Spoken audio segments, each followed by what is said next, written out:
ہزاروی صاحب رحمۃ اللہ علیہ کے بعد لفظ شیخ القرآن جب بولا گیا ہے تو اس سے مراد حضرت مولانا غلام علی کاڑوی صاحب ہی مراد ہے۔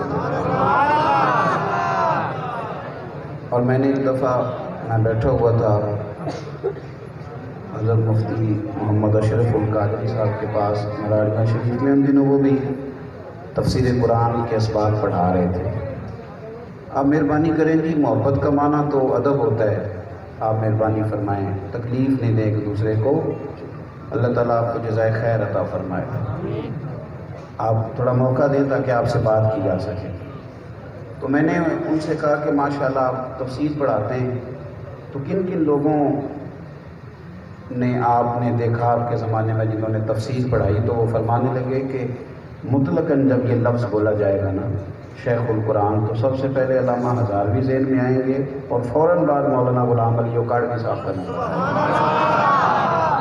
پھر ایک بات اور،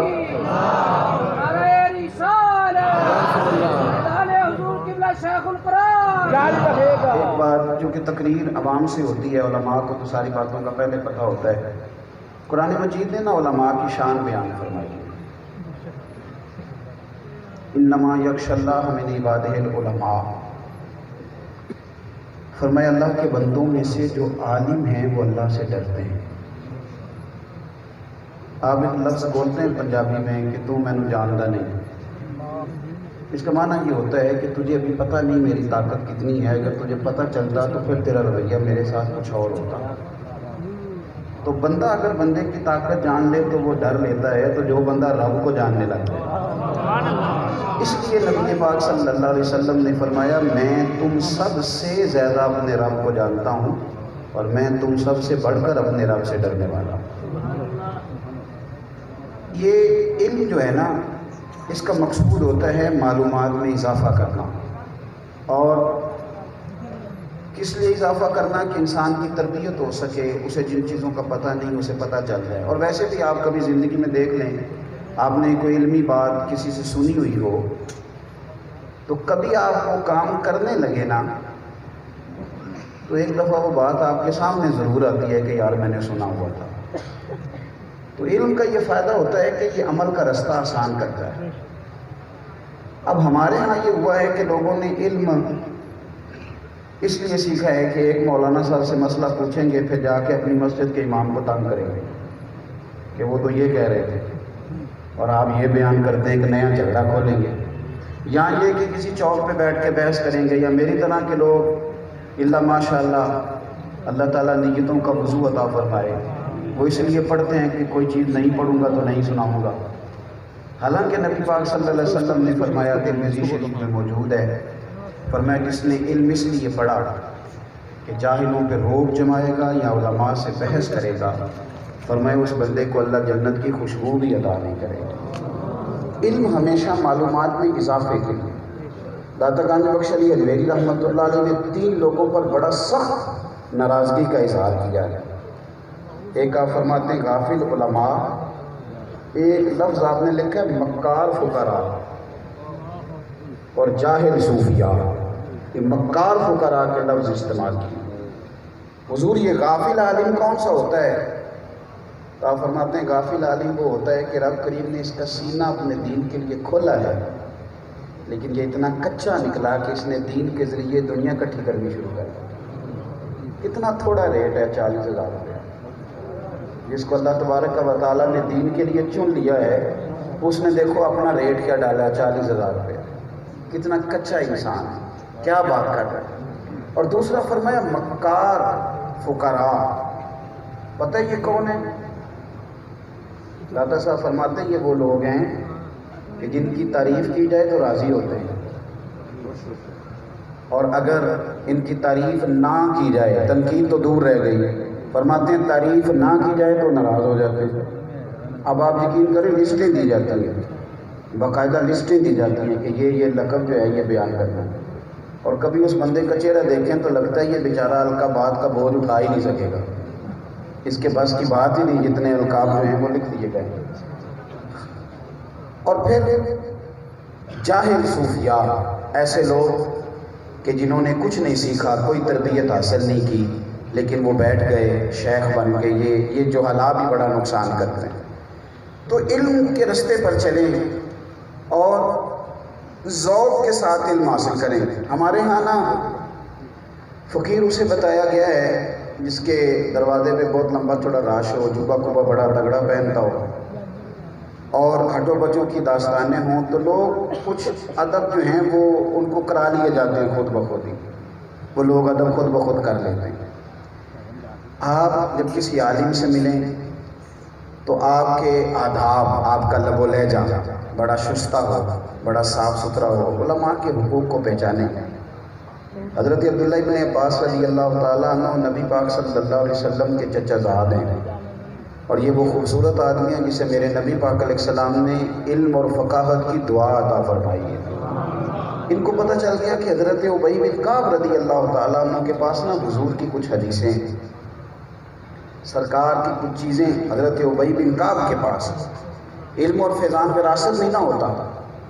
حضرت ابی بن کعب ان سے حدیثیں لینے جاتے تھے۔ اب تو رواج نہیں، ایسے آپ پرانے علماء سے پوچھیں گے، عرب شریف کے اندر میں نے ابھی بھی دیکھا ہے سند حدیث لینے کا، اجازت حدیث لینے کا، روایت حدیث کا، اور جا کے کوئی ایک حدیث پاک پڑھ کے شاگرد بننے کا، یہ مزاج ابھی بھی ہے۔ ہمارے ہاں بھی ہوتا تھا۔ حضرت سیدنا عبداللہ ابن عباس رضی اللہ تعالیٰ عنہ حضرت ابی بن کعب رضی اللہ تعالیٰ عنہ کے گھر جاتے ان سے حدیث لینے، یعنی کہ آپ نے کن الفاظ کے ساتھ حضور سے سنا ہے، تو وہ جب ان کے گھر جاتے تو دروازے پہ دستک نہیں دیتے تھے۔ یہاں تو آپ اندازہ کریں کہ شاگرد استاد صاحب فون نہ اٹھائیں تو شاگرد ناراض ہو جاتا ہے۔ اور ابھی حضرت کہہ رہے تھے کہ عبادت کی غلطی نہ ہو جائے، تو میں کہتا ہوں کہ اب عبادتیں استاد نہیں صحیح کراتے، اب استادوں کی عبادتیں شاگرد صحیح کراتے ہیں۔ اب شاگرد ہیں جو عبادتیں صحیح کراتے ہیں، کہتے ہیں حضرت یہاں تو خدا قانون لاگو ہوتا تھا اور آپ ہی کیسے نکل گئے۔ حضرت عبداللہ ابن عباس جاتے، میرے بھائیوں غور کرنا، دستک نہیں دیتے دروازے پہ، بلکہ حضرت ابی بن کعب کے دروازے پر جا کے بیٹھ جاتے اور دیر تک بیٹھی۔ میں ان سے حدیث پاک سننے آیا اور دیر تک بیٹھے رہتے، کبھی اس طرح نہیں ہوتا کہ تھک جاتے تو اپنے ہاتھ کا تکیہ بنا کے نا لیٹ جاتے۔ ان کے گھر کا دروازہ صحرا میں کھلتا تھا۔ حضرت ابی بن کعب رضی اللہ تعالیٰ عنہ بیٹھے، باہر نہیں آئے، جناب عبداللہ ابن عباس بیٹھے تھک گئے، اب ہاتھ کا تکیہ بنا کے لیٹ گئے، اب کچھ ٹھنڈی ہوائیں مدینے کو چوم کے گزرنے لگی، تو ریت ہوئی تو ان کی داڑھی مبارک پہ اور بالوں پہ بھی پڑ گئی۔ حضرت سیدنا ابی بن کعب باہر نکلے، جناب عبداللہ ابن عباس کو بیٹھے ہوئے دیکھتے، آنکھوں میں آنسو آ جاتے، کہتے ہو میرے محبوب کے چچا صاحب یار آئے تھے تو دروازے پہ دستک دیتے، اسی وقت حاضر ہوتا، کیا حکم تھا؟ تو کہتے نہیں حضور آپ بالکل ٹھیک یا وقت پہ آئے، اب بھی اگر آپ کی مرضی ہو، طبیعت اجازت دے تو میرا دل کرتا ہے مجھے مدینے والے محبوب کی وہ حدیثیں بتا دیں جو آپ کے پاس نہ ہو۔ جب تک آپ کسی چیز کی قدر نہیں نہ کرتے، جو لوگ آسانی سے مل جاتے ہیں ان کی قدر نہیں ہوتی، لوگ آسانی جب تک کسی چیز کی قدر نہیں نہ کرتے، پتہ نہیں میری بات سے اتفاق بھی کیا جا سکتا ہے، اختلاف بھی کیا جا سکتا ہے۔ اور آپ ناراض نہ ہوئیے گا، یہ صاحبزادہ عثمان صاحب نے جب مجھے فون کیا کہ وہاں جانا ہے، میں آج کل چھٹیاں کر رہا ہوں جب سے، تو بیمار ہو گیا،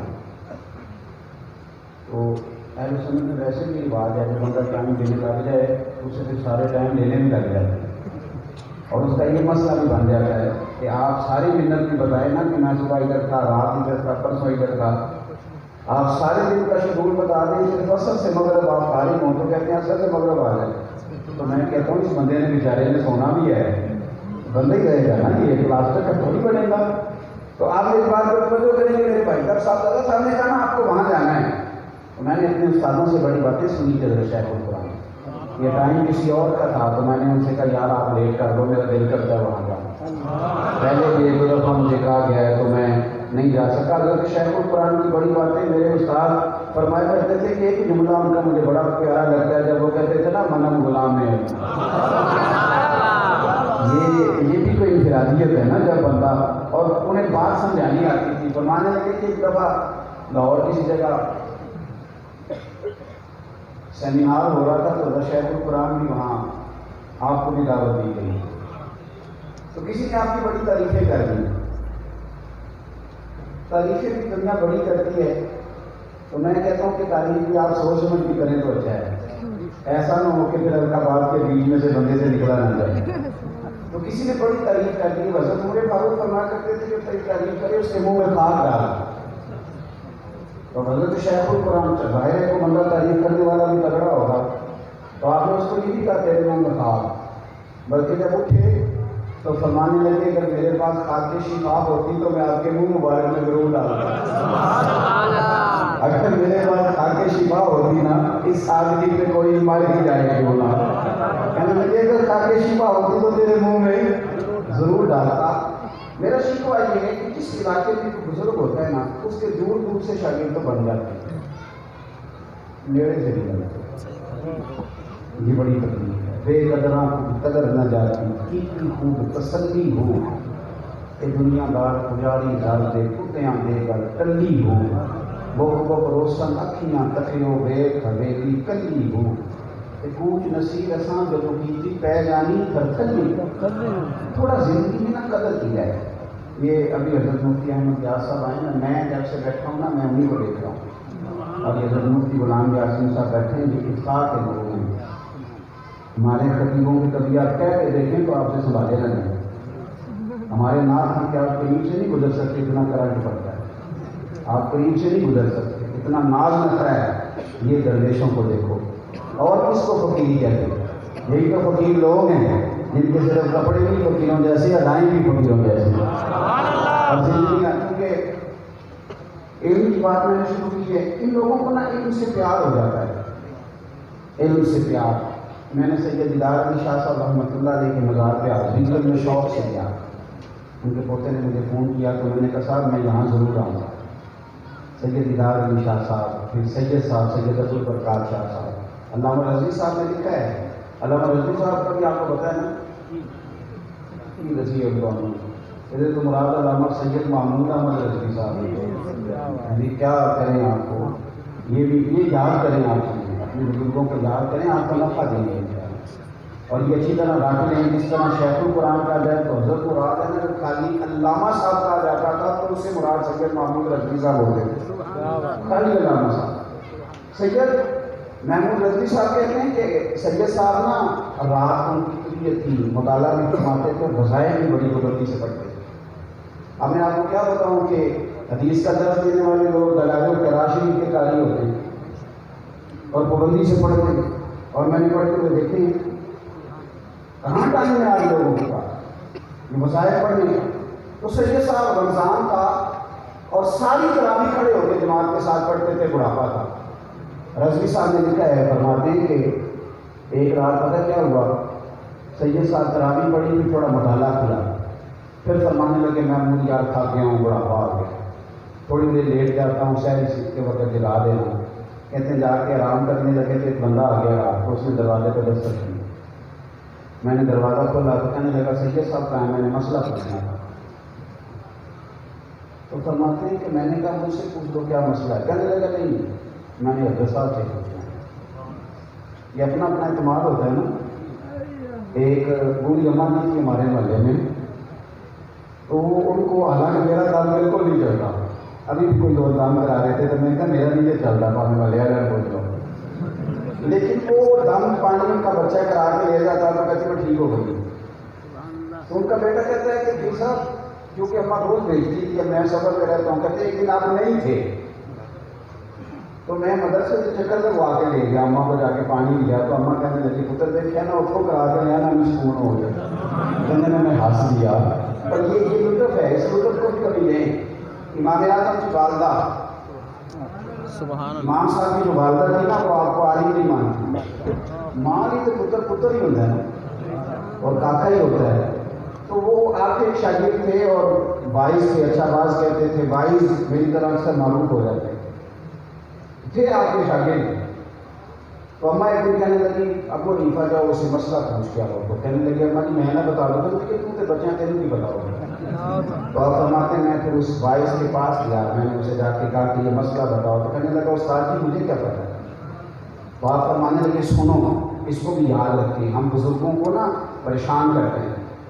فرماتے ہیں کہ میں نے اسے کہا کہ اس سوال کا یہ جواب ہے, اب یہ جواب تو مجھے دے اور میں تیرا نام لے کے اپنی اماں کو بتاؤں اور اماں تیرے نام پہ مطمئن ہو جائے.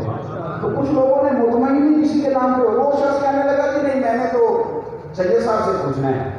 تو رضوی صاحب کہتے ہیں میں نے اسے کہا کہ سویرے پوچھ لینا, وہ آرام کرنے چلے گئے. کہتے وہ تھوڑی شور ہوا تو سید صاحب لوٹ کے آ گئے.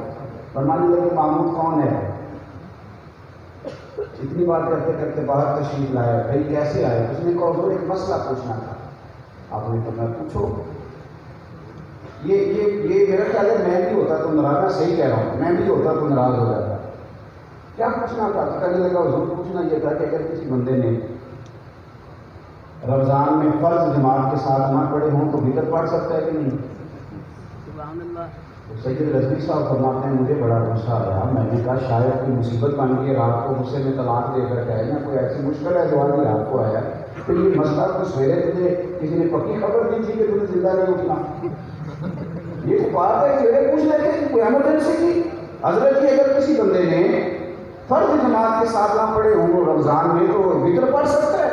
تو سید صاحب فرمانے لگے نہیں پڑھنی چاہیے اسے, بہتر یہی ہے کہ اکیلے پڑھے. اور کوئی بات تو کرنے لگا جی بس یہ جزاک اللہ کا اندر تشریف لے گئے. رضوی صاحب کہتے ہیں کہ اور خود بھی شارع بخاری ہیں, بڑے آدمی ہیں. فرماتے ہیں کہ وہ شخص وہیں کھڑا تھا, حضرت اندر چلے گئے تو میں نے ڈانٹ دیا. میں نے کہا یار بوڑھے آدمی ہیں اور ابھی وہ گھر گئے ہیں, کچھ آرام کرنا ہوتا ہے, تمہیں تھوڑا خیال ہونا چاہیے. یہ تم نے کیا کیا؟ ان کو بٹھایا, مسئلہ تو اتنا میرے سے پوچھ لیتے یا میں بتا دیتا یا سویرے پوچھ لیتے. کہتے ہیں وہ شخص معذرت کر رہا تھا کہ حضرت واپس آ گئے اور مجھے ڈانٹ دیا. بیٹے تھے نا, فرمانے لگے محمود مسئلہ میں نے بتایا, تمہیں کیا تکلیف ہے؟ اور دیکھو میرے بزرگوں کا, میرے اکابرین کا دین سے پیار. آپ فرمانے لگے محمود رضوی یار دیکھو دور کون سا جا رہا ہے, شکر کرو کہ دین کی بات پوچھنے آیا ہے, شکر کرو کوئی آیا ہے. یہ ذوق, یہ شوق, یہ حسن, یہ توانائی, اور شکر کرو اللہ تبارک و تعالیٰ کا کسی نے تم سے دین کی بات پوچھ لی ہے, شکر کرو. بھائی کون مانا ہمارے بزرگوں کو گاؤں میں بڑا پیر. میں کیا بتاؤں کہ شیخ القرآن جیسے لوگوں کو لوگوں نے بڑا پیر نہیں مانا, انہوں نے بڑے جبے والے کے بڑا پیر مانا. یہ قرآن مجید کی تفسیریں لکھتے رہے اور کچھ پیروں کے مرید چوکوں میں کھڑے ہو کے کرامتیں سناتے رہے, تو لوگ کرامتوں کی طرف بڑھ گئے. اور یہ جو خدمات تھی اشرف المدارس جیسے مدارس کی جو خدمات تھی, حضرت شیخ القرآن میں نے ابھی آ کے پوچھا میرا اپنا ذوق ہے, میں نے پوچھا کہ نے کچھ لکھا بھی ہے کہ نہیں, کیا کریں لکھا بھی کچھ نہیں جاتا. تو مجھے خوشی ہوئی, مجھے بتایا گیا کہ حضرت پہ پی ایچ ڈی ہو گئی ہے. میں طالب علموں کی توجہ کراتا ہوں, مقالے لکھیں آپ ایم پی, آپ اپنے بزرگوں کو لائیں اور آپ تھوڑی جدوجہد کریں. آپ کبھی کبھی ان کا ذکر کر لیا کریں, کچھ بھی فرق نہیں پڑتا. آپ تھوڑا سا اپنے خطبات میں, اپنی گفتگو میں, اپنے جمعے میں کوئی بات ایسی کریں. آپ حضرت کی لکھی ہوئی تفسیر کبھی کبھی جمعے میں کھول کے سامنے رکھ لیں, کچھ بھی نہیں ہوگا. آپ کبھی ان کا نام لے کے کوئی بات جمعے میں سنا دیں, کوئی بندہ آپ کے کام میں پوچھے گا نا آپ کس کی بات کر رہے ہیں, تو پھر اسے کہیے گا جب اشرف المدارس تمہیں ایک چمکتا دمکتا مزار نظر آئے گا. میرے بھائی علم کے ساتھ پیار کریں, علماء کے ساتھ پیار کریں, طالب علموں کے ساتھ پیار کریں, مدارس کے ساتھ پیار مہربانی فرمائیں. اور میں کیونکہ یہاں دستار فضیلت ہے, میں نے پہلے کہہ دیا خطاب علماء سے نہیں, لیکن میں طالب علموں سے ایک بات کہنا چاہتا ہوں. میں اپنے مدرسے کے بچوں سے بھی کہتا رہتا ہوں. میں کہتا ہوں کہ آپ بھی تھوڑی احتیاط کریں, سر اٹھا کے جینے کا شوق پیدا کریں, تھوڑا ذوق ہونا ہے زندگی میں. اگر لوگ آپ کو زیادہ پروٹوکول نہیں دیتے تو ہر جگہ اس کا شکوہ کرنا ضروری نہیں. آپ وہ واحد طبقہ ہیں امت میں سے جن کے بارے میں میرے نبی پاک علیہ السلام نے فرمایا کہ تو پہلے دن گھر سے نکلتا ہے تو اللہ کے فرشتے تیرے پیروں کے نیچے پر بچھا رہے ہیں. تو اپنے منصب کو تو سمجھ. داتا گنج بخش کے بھیڑی میں لکھا ہے کہ ابو مسلم بادشاہ تھا. اس کے بادشاہ اس کے زمانے میں نا ایک عالم کو, ایک درویش کو چوری کے جھوٹے الزام میں سزا ہو گئی تھی. اور یہ بھی میں آپ کو بڑی ذمہ داری سے کہہ دوں, جیلوں میں سارے مجرم نہیں جاتے, سارے وہ نہیں جاتے جو جرم کرتے ہیں. جیل میں تو حضرت یوسف علیہ السلام نے گئے. اس لیے اس پر بھی اچھی طریقے سے ٹھنڈے دل سے غور کیا کریں. اور شاید یہ سارے ہمارے مشاہد جیل کا چکر لگا کے آ جائیں. شاید شارعی کو تحریک ختم نبوت میں کوئی تحریک نظام مصطفیٰ یہ اتنا مقبر کے علامہ نیازی تو بڑی خوب شادی نہیں کرائی تھی نا انہوں نے، تو جیل سے ہو کے آتے ان کو پوچھتا تھا نیازی صاحب کدھر تھے، تو فرماتے تو سسرال گیا ہوا تھا، کیونکہ شادی نہیں نہ ہوئی تھی۔ تو لوگ ہنستے کہتے ہیں حضرت جی آپ کیا کہتے ہیں، تو فرمانے لگے پھر اور کو بھی کیا بتا، یہی کہہ سکتا ہوں نا، حضرت بھی رہے۔ تو ایک بادشاہ ابو مسلم تھا، تو اس کے زمانے میں داتا صاحب نے لکھا کہتے ہیں میں بھی ساتھ تھا جب حضرت جیل میں تھے، اور ان لوگوں کا جیل میں جانا بھی کام آتا ہے۔ میں اب نام نہیں وہاں لے سکتا کیونکہ میرا تھوڑا سا ان سے رشتہ داری کا بھی تعلق ہے، ہمارے بزرگ جیل کاٹ کے ہیں تھوڑے دن پہلے، تو تھوڑی سی تفصیل انہوں نے قرآن پاک کی لکھ لی، تو مجھے کہنے لگے یہ میں نے اتنے پارے جیل میں لکھے ہیں، میں کہوں میں یہ تو نہیں کہہ سکتا کہ اللہ کرے تھوڑے دن اور جیل پہ آیا کر دیں، یہ تو نہیں کہہ سکتا، ورنہ کام ہو گیا۔ تفسیر الحسنات سید ابو الحسنات صاحب نے جیل میں لکھی، تو یہ بات دوسری طرف چلی گئی، میں اتنا وقت لینا نہیں چاہ رہا، بس بات سمیٹ رہا ہوں۔ آپ حضرات کو جو بتانا چاہتا ہوں، طالب علموں سے ایک بات کرنا چاہتا ہوں، اس پر غور کریں۔ حضرت دادا صاحب نے لکھا ہے کہ ابو مسلم بادشاہ تھا، تو وہ کہتا ہے کہ ایک درویش کو، ایک عالم کو چوری کے جھوٹے مقدمے میں جیل ہو گئی، چوری کے جھوٹے مقدمے میں۔ اب بیچارے یہ جو لوگ ہوتے ہیں سادے، نہ ان کے پاس مہنگے وکیل ہوتے ہیں، نہ لمبا چوڑا کوئی طبقہ ہوتا ہے، نہ ان کے پاس کوئی اتنی لمبی فوج ہوتی ہے جس کو یہ عدالت ساتھ لے کے چلے جائیں اور یہ نعرے لگائیں آتے جاتے، سیدھے سادے لوگ ہوتے ہیں۔ بندہ قید ہو گیا، سنو بہت بڑی بات کرنے لگا، سننا۔ داتا صاحب فرماتے ہیں کہ اس بادشاہ کی خواب میں مدینے والے رسول خود تشریف لائے، چل ہویا میں در دے لے گیا کدی موڑ میرے بنواتا، خواب میری ایک بار جہاں میں ساری عمر نہ جاتا، حضور خود تشریف لائے خود۔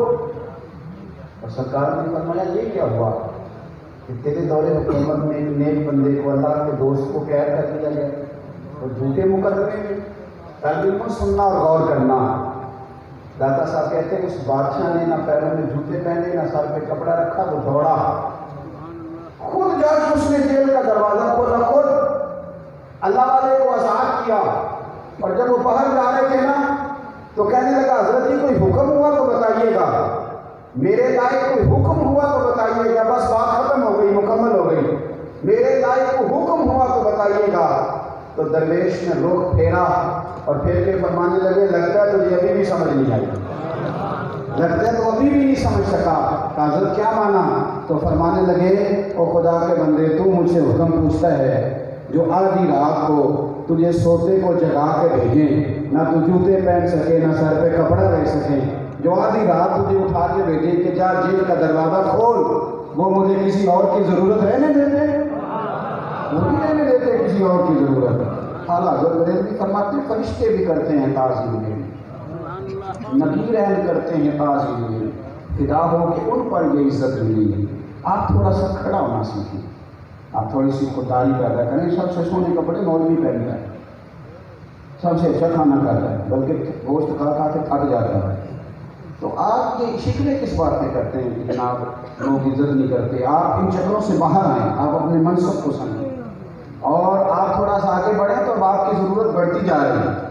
اب ہمارے مدارس کے بچے زیادہ ایم.فل کر رہے ہیں، زیادہ پی.ایچ.ڈی کر رہے ہیں، زیادہ مقالات لکھ رہے ہیں، اچھی جگہوں پہ جا رہے ہیں، اور کسی یونیورسٹی میں کسی کالج میں کوئی اگر بطور پروفیسر کسی مدرسے کا بچہ جاتا ہے تو اللہ کے فضل سے سب سے اونچا وہی جاتا ہے، سب سے بہترین۔ ہمارے تو آپ شرارت کریں تو سب سے بہترین یہ کرتے ہیں، تو یہ دین کا کام کریں گے تو کتنا بہترین کریں گے، سب سے تگڑے ہوتے ہیں ہر معاملے میں۔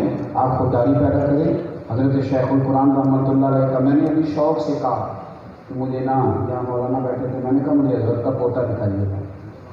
دیکھو اچھا صاحب زیادہ صاحب، مجھے نا ابھی آتے ہوئے کسی صاحب نے کہا کہ جناب کے پوتے پڑھاتے ہیں اور بڑے قابل ہیں، تو دیکھو نا ہم ہر جگہ شکر ہی کرتے رہتے ہیں فلانے کا صاحب دادا اس طرح کا ہو گیا، تو جو اچھا ہو کبھی کبھی اس کا بھی نام لے لینا چاہیے۔ کوئی خیر بڑی ہے، خیر کو دیکھے مایوسیوں سے نکلیں، علم کا شوق پیدا کریں۔ علم کیسے آئے گا؟ علماء کی صحبت سے آئے گا۔ ابھی بھی اگر آپ نے سیکھنا ہے، آپ کا مزاج سیکھنے کا ہے اور آپ کے اندر کوئی اناج کا بوت نہیں، تو آپ طالب علموں سے بھی سیکھیے، آپ کو نفع ملے گا۔ آپ میں کہتا ہوں وہ جو سریلا خطیب ہے نا جس نے 30 منزل شعر پڑھے، آپ نے اگر سیکھنا ہے تو اس سے بھی آپ کو کچھ نہ کچھ مل جائے. آپ شوق پیدا کریں، ذوق ہے. میرا ایک شاگرد ہے، تھوڑا سا اس نے مجھ سے پڑھا تو میرے پاس تب گاڑی نہیں تھی، تو میں نے اس کو فون کیا، کہنے لگا استاد جی کبھی چکر لگائیں. میں کہ پتر دعا کر اللہ چھوٹی کی گاڑی دے میں آؤں گا. اس نے میری بڑی تربیت کی. مجھے کہنے لگا استاد جی اللہ سے مانگنی ہے تو وہ بڑی ساری مانگے، چھوٹی کیوں مانگتے ہیں؟ تو میرا خیال ہے اس کی بات بڑی ٹھیک تھی. اس کے بعد میں سمجھ گیا کہ بھائی صحیح کہہ رہا ہے، اللہ سے مانگیں تو بڑی ساری مانگنی چاہیے. تو اب آپ سے میری یہ گزارش ہے، آپ حضرات سے، کہ اپنے مدارس کے ساتھ تعاون کریں، اپنے مدرسوں کو مضبوط کریں. اس مدرسے کی جو بنیادیں بڑی پرانی ہیں تو اس کو اب ایک یونیورسٹی کی طرف سفر کرنا چاہیے.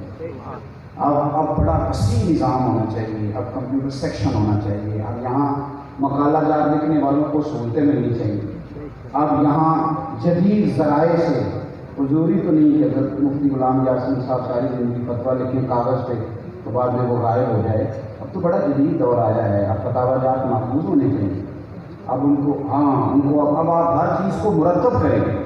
اب فتاوی اشرف المدارس الگ سے شائع کریں. اب آپ جتنا بھی کام ہے اس کو لے کے باہر آئیں.